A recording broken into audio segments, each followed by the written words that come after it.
5 acre গাছপালা পুড়িয়ে নিভল সুন্দরবনের পূর্ব বন বিভাগের চাঁদপাই রেঞ্জের আমবুনিয়ায় লাগা আগুন। নির্বাপন চলবে আরও কদিন। গত 22 বছরে 25 বার আগুন লেগেছে সুন্দরবনে, কিন্তু কখনোই এসব ঘটনায় গঠিত তদন্ত কমিটির রিপোর্ট আলোর মুখ দেখেনি। ফলাফল বারবার ঘটছে একই ঘটনা। মংলা প্রতিনিধি নিজামুদ্দিনের তথ্য এবং ছবিতে ডেস্ক রিপোর্ট।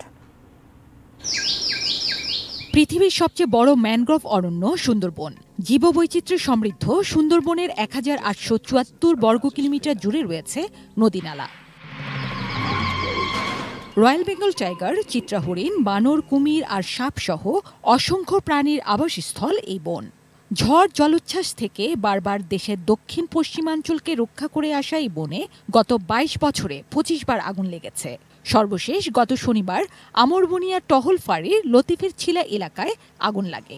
ওই এলাকায় বনজীবীদের আনাগোনাও খুব একটা নেই, তাই প্রশ্ন জাগে কেমন করে আগুন লেগে পুড়ল 5 একর বনজ সম্পদ। আমরা প্রাথমিক একটা তদন্ত কমিটি করেছি, সহকারী বা সংরক্ষক চাঁদপাইয়ের নেতৃত্বে 3 সদস্যের ডিস্ট্রিক্ট কমিটি করেছি আমরা।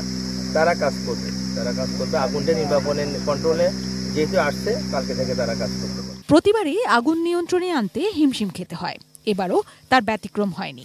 ভোলা নদী থেকে সোয়া 2 কিলোমিটার দূরে হওয়ায় ফায়ার লাইন তৈরিতে হিমশিম খেয়েছেন ফায়ার সার্ভিস কর্মীরা। তাদের সাথে নৌ আর বিমান বাহিনীর প্রায় 28 ঘন্টার চেষ্টায় অবশেষে আগুন নেভে।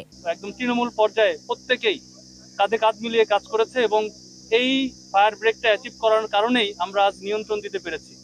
তবে আমাদের খেয়াল রাখতে হবে যে প্রতি বছরই এরকম সময় আগুন লাগতে পারে, কারণ এখানে বিভিন্ন ধরনের উপকরণ রয়ে গিয়েছে, যেটাতে আমাদের আগামীতে বিশেষ করে ফরেস্ট ডিপার্টমেন্ট এবং আঞ্চলিক যারা লোকাল ব্যক্তি যারা রয়েছেন তাদের বিশেষ করে খেয়াল রাখতে হবে যাতে এরকম ধরনের আগুন আর না লাগে। 2002 সাল থেকে 24টি আগুনের ঘটনা তদন্ত করেছে বন বিভাগ, তবে একটিরও প্রতিবেদন প্রকাশ পায়নি। তাই জানাও যায়নি কবে কোন আগুন কী কারণে লেগেছিল, ক্ষয়ক্ষতি বা হয়েছে কী রকম। জিনিয়া ইসলাম, ডেস্ক রিপোর্ট, ATN নিউজ।